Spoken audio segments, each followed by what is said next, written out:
बच्चों,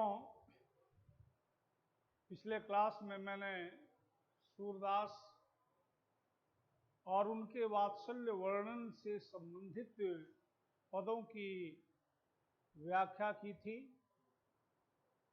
और कुछ प्रश्नों के उत्तर हमने बताए थे। आज मैं सूरदास रचित या सूरदास के द्वारा रचित भ्रमर गीत के बारे में तुम लोगों से चर्चा करेंगे या दो बातें करेंगे। भ्रमर गीत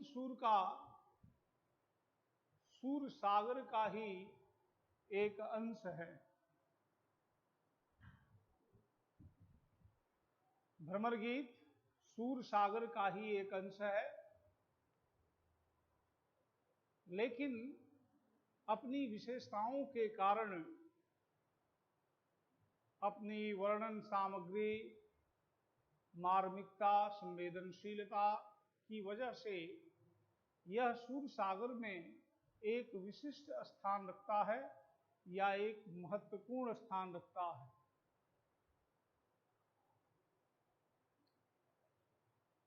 भ्रमर गीत का तात्पर्य होता है भ्रमर को संबोधित करके गाया गया गीत। यह एक प्रकार का अन्योक्ति काव्य है, इसको अन्योक्ति काव्य कहा जाता है। इसमें जो वक्ता है काव्य में, वह अपनी बातों को वक्रोक्ति के माध्यम से या अप्रस्तुत कथन के माध्यम से कहता है। सूरदास के भ्रमर गीत में गोपियां उद्धव को संबोधित करते हुए या उद्धव को भ्रमर मानते हुए व्याजवश अपनी सारी बातें भगवान कृष्ण के लिए कहती हैं। उद्धव तो एक बहाना मात्र हैं। भारतीय साहित्य में या काव्य परंपरा में भ्रमर गीत की परंपरा बहुत पुरानी है। बहुत से मध्यकालीन कवियों ने भ्रमर गीत की शैली का उपयोग किया है, लेकिन सूरदास का भ्रमर गीत अपने आप में विलक्षण, अनुपम और अलौकिक है। इतना सुंदर भ्रमर गीत, इतना सुंदर अन्योक्ति काव्य, इतना सुंदर वक्रोक्ति काव्य दूसरे स्थान पर नहीं दिखाई देता। तो एक बात तुम लोग समझ गए कि यह सूरदास के सूर सागर से लिया गया है। इस कविता का नाम भ्रमर गीत है। भ्रमर गीत क्यों कहा जाता है? कारण यही है कि इसमें चूंकि वक्ता कौन है भाई? गोपियां हैं, और वो उद्धव के माध्यम से अपनी बातें कृष्ण को कह रही हैं। तो इस पूरे भ्रमर गीत में उद्धव भी भ्रमर हैं और भगवान कृष्ण भी भ्रमर हैं। दोनों लोग भ्रमर ही हैं। आप तुम ये पूछोगे कि भ्रमर गीत की कथा क्या है या इसका कथानक क्या है? तो भ्रमर गीत का कथानक भगवान कृष्ण के मथुरा गमन से शुरू होता है। जब भगवान कृष्ण गोकुल छोड़ करके मथुरा चले जाते हैं, तो गोपियां उनके विरह में अत्यंत संतप्त और अत्यंत दुखी हो जाती हैं। भगवान कृष्ण से उनका प्रेम अत्यंत उच्च कोटि का, अत्यंत पवित्र, अत्यंत निश्चल और अत्यंत उच्च कोटि का था। वैसा प्रेम जगत में दुर्लभ है, अलौकिक प्रेम था गोपियों का भगवान कृष्ण के प्रति। गोपियां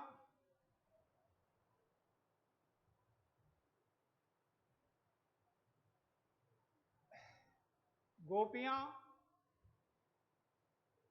भगवान कृष्ण से निश्चल और अनन्य प्रेम करती थी, लेकिन कंस की प्रेरणा से अक्रूर, मथुरा के ही रहने वाले थे, बड़े ही भगवत भक्त थे अक्रूर। अक्रूर भगवान कृष्ण और बलराम को लेकर के गोकुल से मथुरा आते हैं, कंस के बुलावे पर ही आते हैं,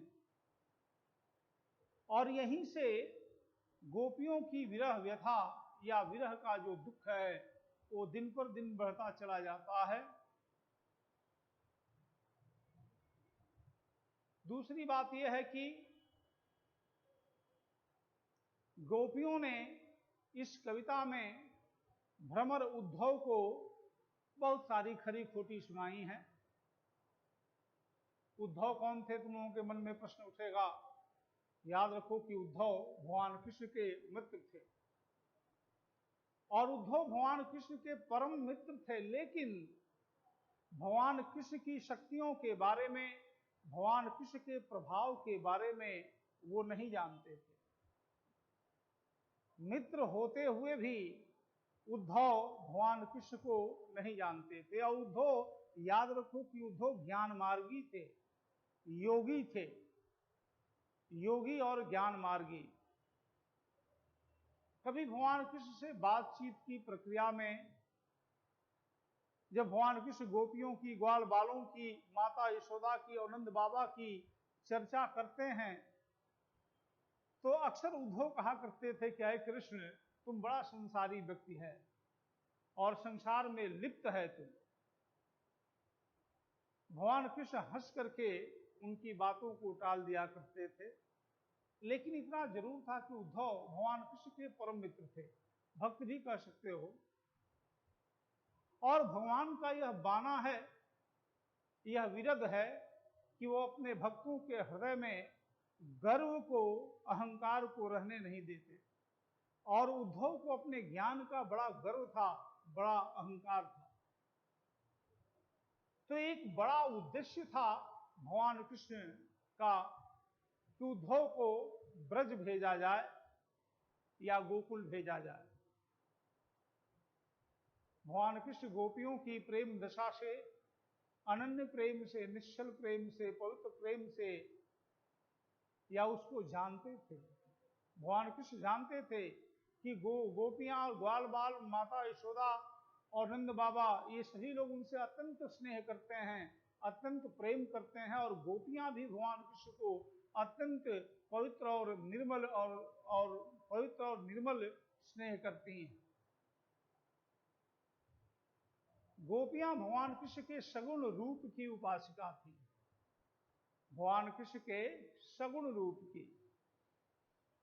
वे भगवान कृष्ण की मुरली बजाते हुए, गायों के साथ जाते हुए, मक्खन खाते हुए, ग्वाल बालों के साथ खेलते हुए, इस प्रकार की भगवान की जो विचित्र लीलाएं थी, उन लीलाओं को अपने हृदय में धारण करती थी। तो भगवान कृष्ण को एक अच्छा बहाना मिल गया कि भाई गोपियों को हमारी सूचना भी मिल जाए और उद्धव जी का ज्ञान गर्व भी गलित हो जाए। उन्होंने चिट्ठी लिख करके गोपियों के लिए उद्धव को दे दी। उद्धव चिट्ठी लेकर जाते हैं। गोपियां दौड़ दौड़ करके अपने घरों से बाहर आती हैं और उद्धव जी को घेर लेती हैं। उझक पग अंजनी के पंजनी पे, पेख ही पाती ही छाती छोए लगी। हमको लिखो है कहाँ, हमको लिखो है कहाँ, हमको लिखो है कहाँ, कहन सबे लगी। गोपियां उद्धव जी को घेर लेती हैं और भगवान कृष्ण के बारे में, उनकी कुशल क्षेम के बारे में पूछती हैं।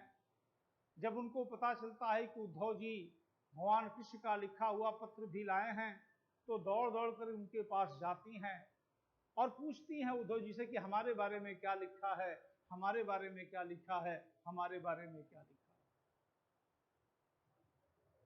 यह गोपियों का अनन्य प्रेम था, समर्पण था भगवान कृष्ण के प्रति। उद्धव को पहले ये महसूस नहीं हुआ, उद्धव को लगा कि गोपियां भगवान कृष्ण की रूप माधुरी पर आसक्त होकर के उनसे प्रेम करती हैं। गोपियों के निश्चल और अनन्य प्रेम का पता उद्धव को धीरे धीरे लगता है। इसके बाद उद्धव जी गोपियों को ज्ञान की बातें सिखाते हैं, ज्ञान की बातें बताते हैं, लेकिन गोपियों का मन उन ज्ञान की बातों में नहीं लगता। कभी कभी गोपियां कह देती हैं, कह अबला कह दशा दिगंबर मस्त करो पहचाने। आप स्त्रियों को ज्ञान की शिक्षा दे रही हैं, हम लोग अबला स्त्रियां हैं, हम ज्ञान लेकर क्या करेंगे? हमको योगी और सन्यासी और दिगंबर नहीं बनना है। स्त्री अगर दिगंबर वेश में आ जाए तो कैसी लगेगी? हम लोग भगवान कृष्ण के सगुण रूप की आराधिका हैं। हम लोगों को भगवान कृष्ण के सगुण रूप से ही प्रेम है। वंशी बजाते हुए, कदम की डाल पर बैठे हुए, गायों को चराते हुए, ग्वाल बालों के साथ खेलते हुए, मटकों को फोड़ते हुए, दही चुराते हुए, हमारा कृष्ण इसी रूप में हमें अच्छा लगता है और हमारा सारा प्रेम इसी कृष्ण के लिए है। याद रखो बच्चों कि भगवान कृष्ण योगेश्वर थे। योगेश्वर कृष्ण कहा जाता है भगवान कृष्ण को। एक तरफ भगवान कृष्ण की का सगुण रूप है, ग्वाल बालों की लीलाएं हैं, और दूसरी तरफ भगवान कृष्ण का महाभारत में जो रूप दिखाई देता है वो एकदम दूसरा है, एकदम अलग है। और भगवान कृष्ण जब गीता में अपना उपदेश देते हैं उस समय एक योगेश्वर के रूप में वो दिखलाई देते हैं। लेकिन यहाँ जो संबंधित बात है वो ये है, यहाँ भगवान कृष्ण एक तो उद्धव जी का ज्ञान का गर्व गलित करना चाहते हैं और दूसरी तरफ गोपियों को अपना संदेश देना चाहते हैं। इसीलिए उद्धव जाते हैं, गोकुल जो है ब्रज में जाते हैं और गोपियों को ज्ञान और योग मार्ग की शिक्षा देने की बात करते हैं। बहुत सारी बातें जब गोपियां सुनती हैं उद्धव का तो उनको बड़ी विरक्ति होती है उद्धव जी से। कह बला कह दशा दिगंबर मस्त करो पहचान। हरे उद्धव जी, स्त्रियों को आप योग और सन्यास की दीक्षा दे रहे हैं, शिक्षा दे रहे हैं। स्त्रियां योगी और सन्यासी अच्छी लगती हैं? हम लोग तो भगवान कृष्ण के सगुण रूप की आराधिका हैं। हम लोग भगवान कृष्ण के सगुण रूप की उपासना करती हैं। ये दशा दिगंबर वाली जो दशा है इससे हम लोगों को क्या मतलब है? ये योग और ये ज्ञान आप जाकर उनको कहिए जो योग और ज्ञान को के प्रति जिनके मन में गुरुत्व भावना हो। हम लोगों में योग और ज्ञान के प्रति, संन्यास के प्रति कोई गौरव की भावना नहीं है। हम लोग सीधी साधी गांव की स्त्रियां हैं, गांव की कन्याएं हैं जो अपने कृष्ण से सहज और सरल निश्चल प्रेम करती हैं। इसके स्थान पर अगर कोई कहे कि तुम संन्यास धारण कर लो, तुम योग मार्ग का आश्रय लो, तुम ये क्रिया करो, तुम वो क्रिया करो और जटा बढ़ा लो और भयंकर रूप धारण कर लो, ये सब तो हमको अच्छा नहीं लगता। सारी गोपियां एक स्वर से उद्धव जी का विरोध करती हैं। उसी समय एक भ्रमर या भौरा उड़ते हुए उस स्थान पर आ जाता है और गोपियों को एक मौका मिल जाता है और वहीं से वो भ्रमर को संबोधित करके उद्धव को और भगवान कृष्ण को बहुत सारी बातें कहती हैं।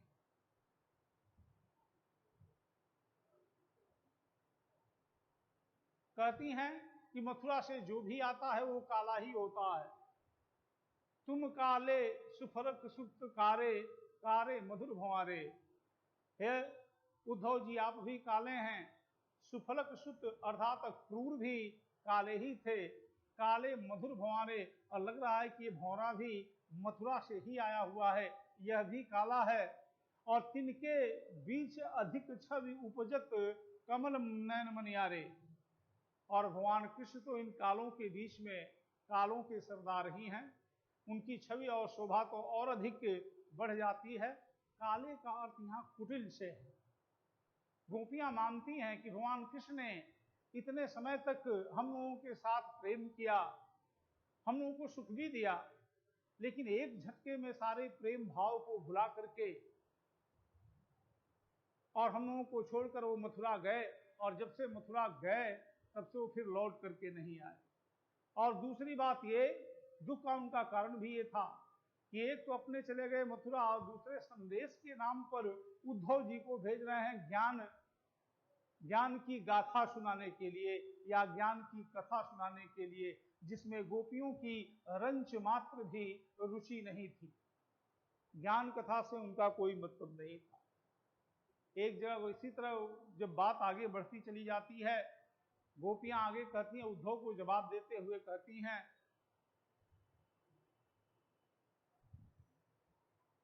जे गाहक निर्गुण के उद्धव से सब बसत ईसपुर काशी।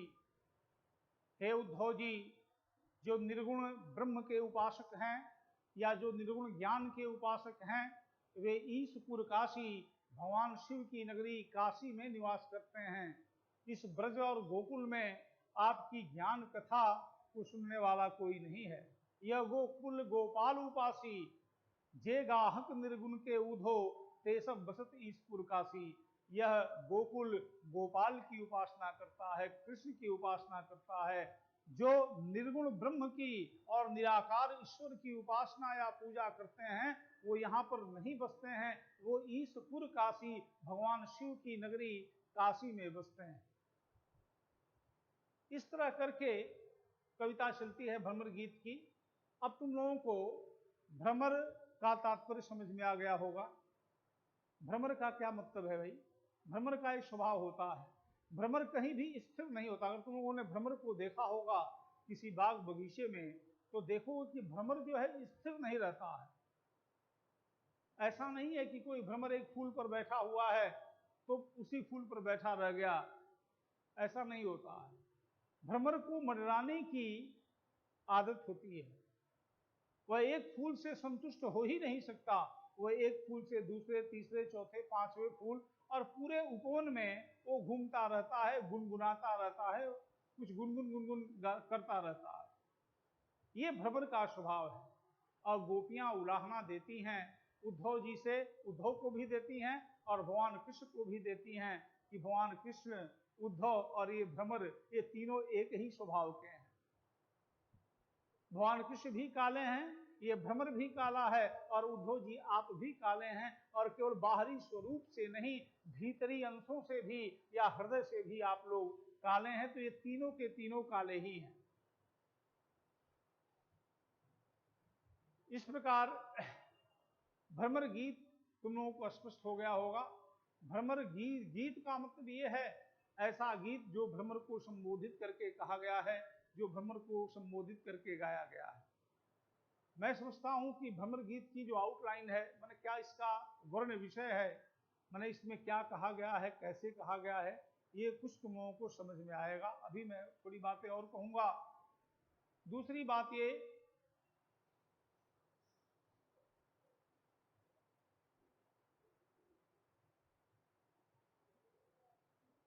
सूरदास की बात करते हैं।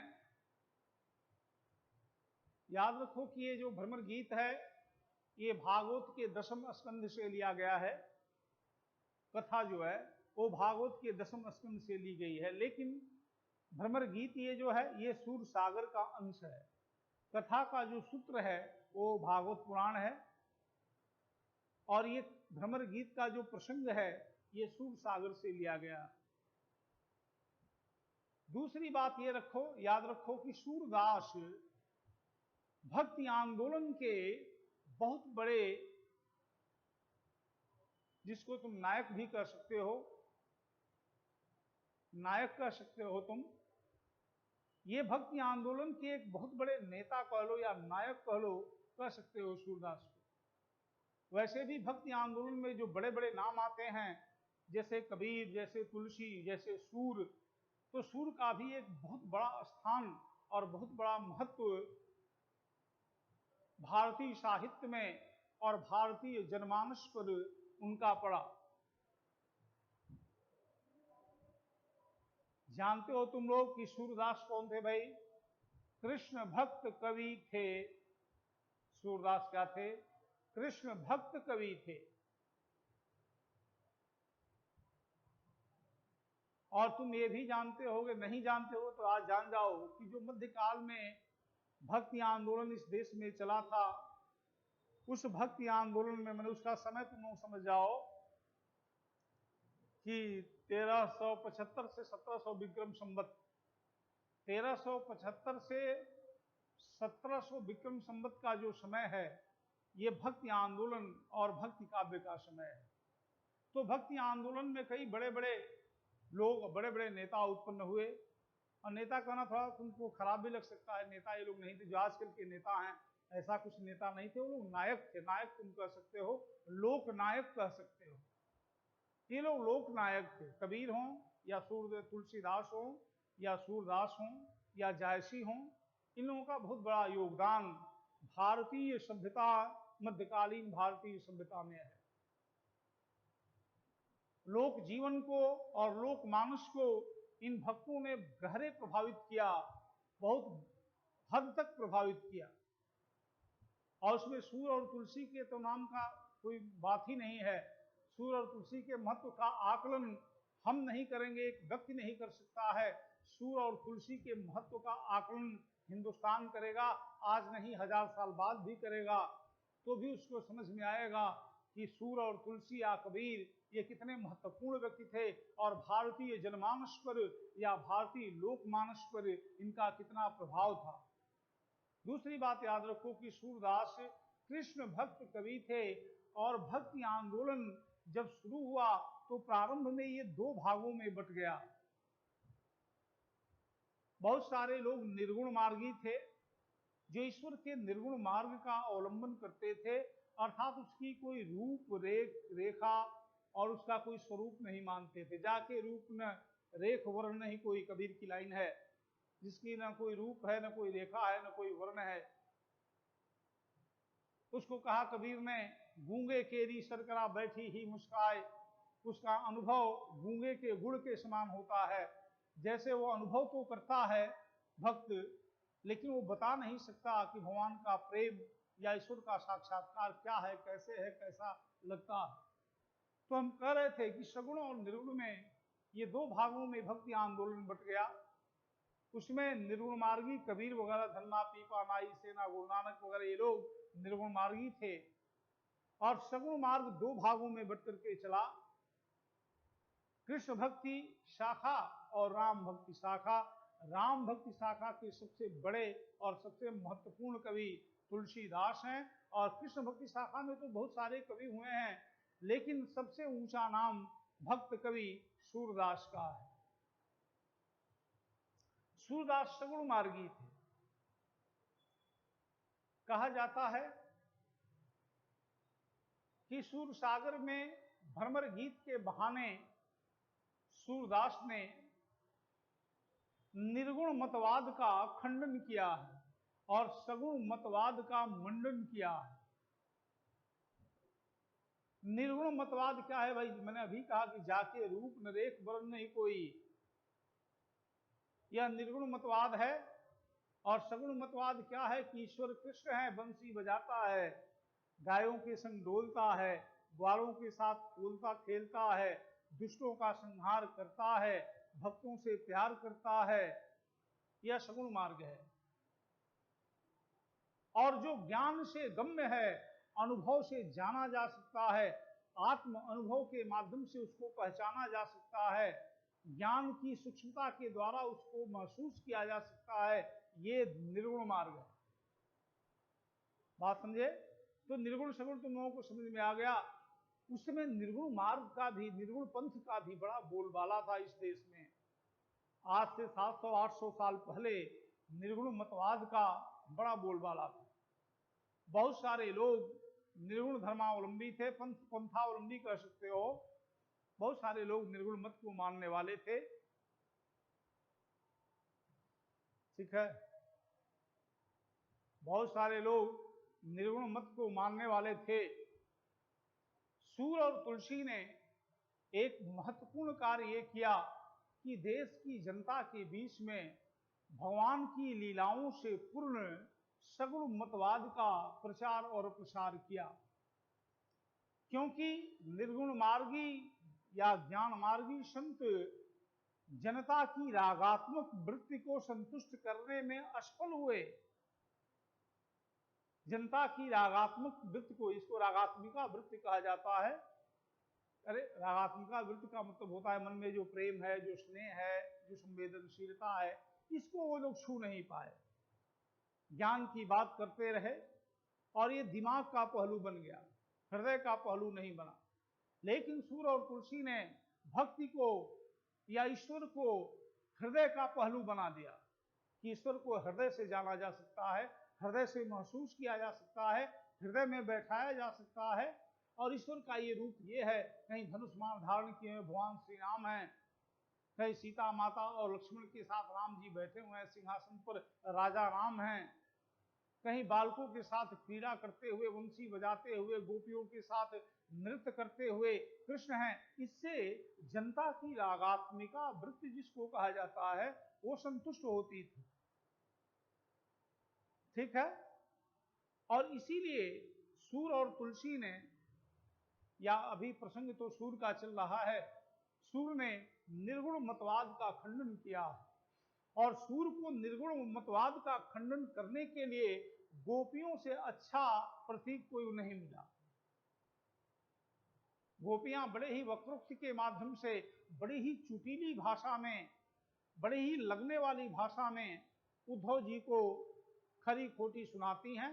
उद्धव जी ज्ञान का प्रतीक है, निर्गुण मार्गी ज्ञान के प्रतीक है। और उद्धव जी अंत होते होते, जब भ्रमर गीत का अंत होता है, तब तक जो है उद्धव जी सगुण मार्ग में दीक्षित हो जाते हैं। भगवान कृष्ण के ऊपर उनका विश्वास जम जाता है और उनको बड़ा अफसोस होता है कि मैं परमात्मा कृष्ण का मित्र हूं और इतने दिनों तक साथ रहने के बाद भी मैं कृष्ण के प्रभाव, विशेषता और गुणों को नहीं जान पाया। और ये गोपियां थोड़े ही देर में, थोड़े ही समय में भगवान कृष्ण के रूप, गुण और स्वभाव के बारे में, उनकी महत्ता के बारे में, उनके प्रभाव के बारे में इतना कुछ जान गई और प्रेम भी करने लगी। और वो प्रेम भी कैसा, जिसमें सांसारिकता का गंध नहीं है, अत्यंत पवित्र, अत्यंत निश्चल, अत्यंत स्नेह सिक्त वो प्रेम है। यह अद्भुत प्रेम है गोपी कृष्ण का, या गोपियों का और भगवान कृष्ण का। और जब उद्धव लौटते हैं जाकर भगवान कृष्ण के पास, तो यही बात होती है। उद्धव कहते हैं, उद्धव के मन में ज्ञान का जागरण हो जाता है। यद्यपि वो ज्ञानी तो थे ही पहले, लेकिन योगी स्वभाव के थे, लेकिन उनके मन में सगुण भक्ति के प्रति ममता जागृत हो जाती है।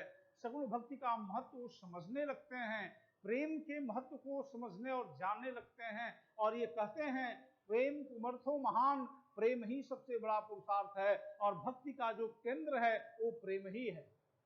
जिस मनुष्य के हृदय में प्रेम नहीं है, वो भक्ति क्या कुछ भी नहीं कर सकता। जीवन की सार्थकता ही प्रेम है। और जिसके मन में पवित्र प्रेम नहीं बसता है, उसका जीवन निरर्थक और व्यर्थ है। और यही निश्चल और परम प्रेम को, पवित्र प्रेम को, सुंदर प्रेम को गोपियां भगवान कृष्ण से करती हैं। इसीलिए बड़े बड़े विद्वानों ने गोपियों को सतत आत्मा कहा है और भगवान कृष्ण को परम पुरुष कहा है, परमात्मा कहा है। तो हमने कहा कि सूरदास का एक बहुत बड़ा उद्देश्य निर्गुण मार्ग के ऊपर सगुण मार्ग की विजय दिखलाना था।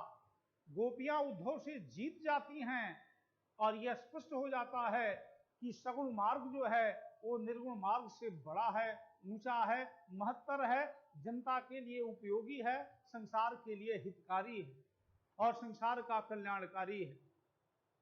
और सूरदास यही कहना चाहते थे कि ये नीरस और नीरस योग मार्ग को और नीरस जो है जिसको ज्ञान मार्ग को जनता लेकर क्या करेगी। जनता को तो ऐसी कथा चाहिए, ऐसा भगवान चाहिए जो उसके हृदय को छू सके। जनता को बालक कृष्ण की तरह बच्चा चाहिए, ईश्वर के रूप में, जो सबके साथ खेलता है, सबके साथ किलोले करता है, उठता है, बैठता है, हंसता है, बोलता है, चिढ़ाता है, तमाम प्रकार के कार्यकलाप करता है और वह ईश्वर के रूप में प्रतिष्ठित है। तो जनता की रागात्मिका जो वृत्ति है, भीतर का जो राग है, वो संतुष्ट होता है, मनुष्य को अच्छा लगता है। योग की क्रियाएं इतनी सहज नहीं होती हैं योग की क्रिया एक तो कठिन होती है और दूसरी नीरस होती हैं। इस नीरसता का प्रभाव प्रसार उस समय निर्गुण ज्ञान मार्गियों ने, संतों ने इतना कर दिया था कि सूर और तुलसी जैसे महान संतों को उसके विरोध में उतरना पड़ा और उन्होंने सगुण मार्ग का मंडन किया और निर्गुण मतवाद का या निर्गुण ज्ञान मार्गियों का खंडन किया। और इसमें तुम देखोगे कि गोपियां एक तरह से भ्रमर गीत में निर्गुण मतवाद का खंडन ही करती हैं। और अंततः जब भ्रमर गीत पूरा होता है तो उद्धव जो ज्ञान मार्गी थे, निर्गुण ब्रह्म के उपासक थे, उनका मन परिवर्तित हो जाता है, बदल जाता है और गोपियों के अनन्य प्रेम में दीक्षित होकर के वो मथुरा लौट जाते हैं।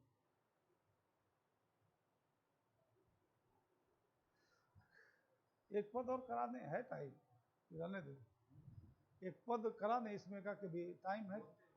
हाँ, आधा घंटा से ज्यादा हो गया, आधा घंटा ज्यादा हो गया तो थैंक यू बोल दीजिए।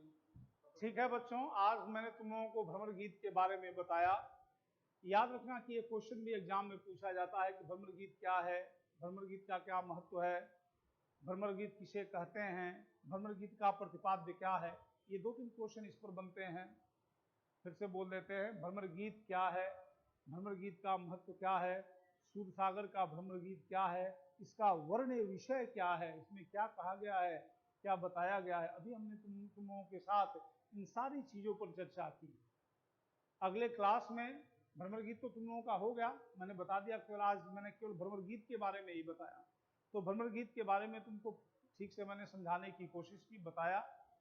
अब तुम लोग क्या, भ्रमर गीत से लिए गए 2 पद हैं सूरदास के, उसको जो है वाचन करना है, पढ़ना है और उसका व्याख्या करनी है।